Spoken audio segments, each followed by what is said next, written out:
Bonjour et bienvenue dans ce nouveau numéro du Tête-à-Tête décideur.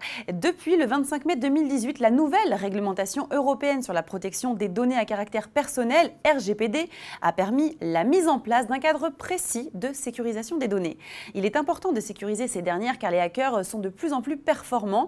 Notons que le nombre de personnes victimes de cyberattaques dans le monde par an est de 400 millions et que les coûts des dommages liés à la cybercriminalité atteindront 6 000 milliards de dollars par an d'ici 2021 contre 3 000 en 2016.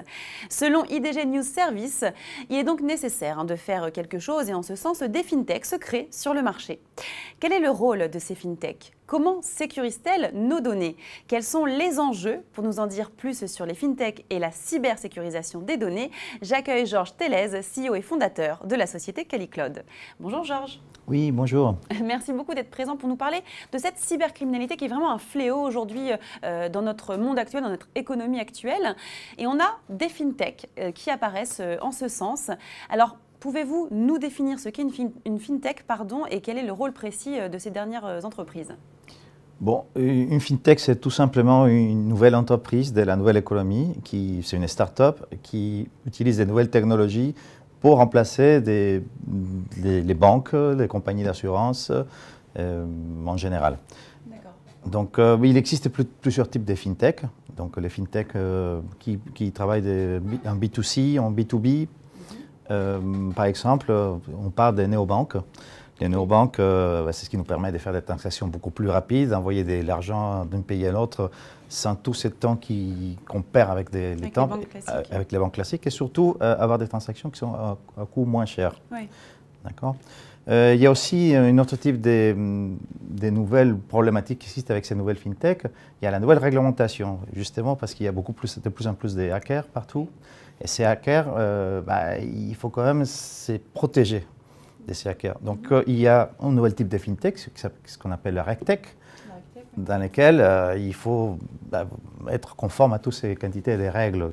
Et ça devient très compliqué pour les compagnies d'assurance et pour les banques suivre toutes ces réglementations. Alors, on a beaucoup plus de réglementations puisqu'on a énormément de données qui sont partagées aussi aujourd'hui dans notre sphère économique. Niveau mondial d'ailleurs. Quelles sont les nouvelles solutions que nous apportons, que vous apportez au sein des fintechs afin de sécuriser toutes ces données? Bon, tout le monde a entendu parler du Bitcoin. Oui, bien sûr. Tout le monde utilise, pas dit tout le monde, mais il y a beaucoup de personnes qui utilisent déjà les Bitcoins pour faire des transactions et pour acheter, pour vendre.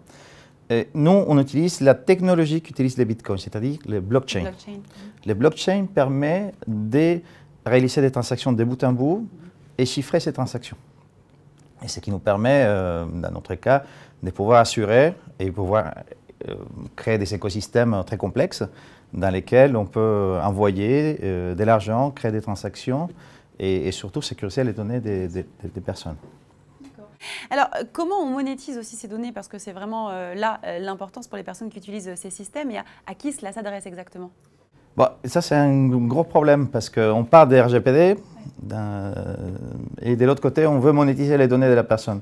Donc, en principe, ce n'est pas compatible. Ce n'est pas compatible, mais pourtant, il y a beaucoup de personnes qui souhaitent faire ça. Exactement. C'est un peu un but en soi. Exactement. Donc, ce que nous, on fait, ou ce qu'on est en train de faire, et c'est une valeur ajoutée qu'on va apporter avec notre entreprise, on a créé une nouvelle technologie qui permet de créer ce qu'on appelle des contrats, des smart contracts.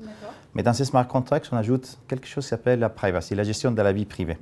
Et donc, ça veut dire que chaque fois qu'on va partager l'information entre une personne et une entreprise, on va créer un contrat qui va gérer la confidentialité des données, qui va gérer quand est-ce que ces données vont être effacées, à qui on peut partager ces données-là. Donc, ça veut dire que ça va permettre de partager les données, les sécuriser et surtout au client final, comme vous et moi, d'avoir le contrôle de ces données-là tout le temps. Oui. Très bien. Vous êtes donc le CEO et le fondateur de la société QualiCloud. Vous proposez de crypter et de protéger les données privées des clients provenant de sources multiples. Alors, comment faites-vous cela? Aujourd'hui, on travaille surtout avec des compagnies d'assurance, avec des données qui sont très confidentielles parce qu'on traite des données médicales, des données financières. Chaque fois que vous allez créer un contrat de prévoyance, par exemple, la prévoyance, c'est quand vous tombez malade, et donc ce sont des contrats qui aussi, il y a un décès, ça arrive un malheur. Donc ne partons pas là-dessus. Exactement. Donc ces contrats-là sont des contrats qu'il faut bien sécuriser, et toutes ces données-là sont très confidentielles, et il faut surtout avoir des données qui soient précises. Oui. D'accord? Donc nous, on utilise la blockchain avec une couche supplémentaire qui permet de garder et de contrôler la privacy et la gestion de la vie privée de ces données-là. Parce que quand on parle de blockchain, c'est très bien la blockchain, mais la blockchain n'est pas parfaite parce que la blockchain, en soi, c'est un mécanisme, c'est une technologie qui n'oublie pas. Et quand on parle de RGPD, il faut oublier les données. Oui. Donc, elles sont privées. Donc, exactement, elles sont privées et on a les droits à l'oubli dans cette nouvelle règle. Donc nous, on a pris les meilleurs de la technologie, on a pris la meilleure partie de la blockchain pour pouvoir contrôler et pouvoir transférer ces données-là de façon sécurisée. Et en plus, on a ajouté une couche supplémentaire qui permet de gérer ces données privées et pouvoir les effacer si nécessaire. Donc maintenant, la question qui se pose, comment est-ce qu'on va faire que les clients arrivent à la plateforme? Comment est-ce qu'on va fidéliser ces personnes-là?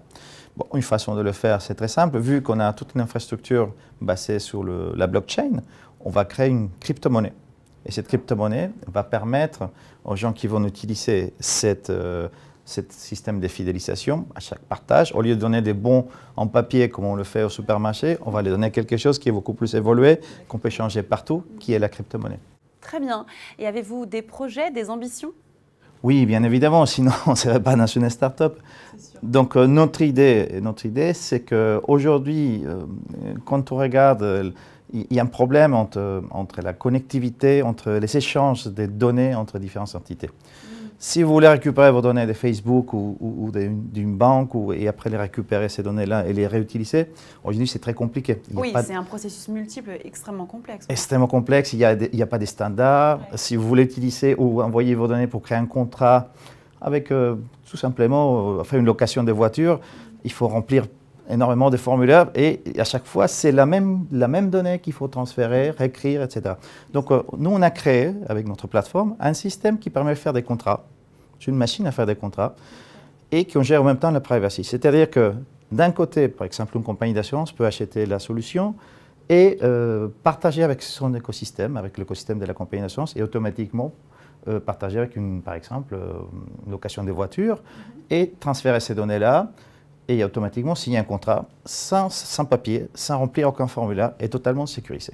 Eh bien, merci beaucoup d'avoir été présent pour nous parler des fintech et de la sécurisation de toutes ces données.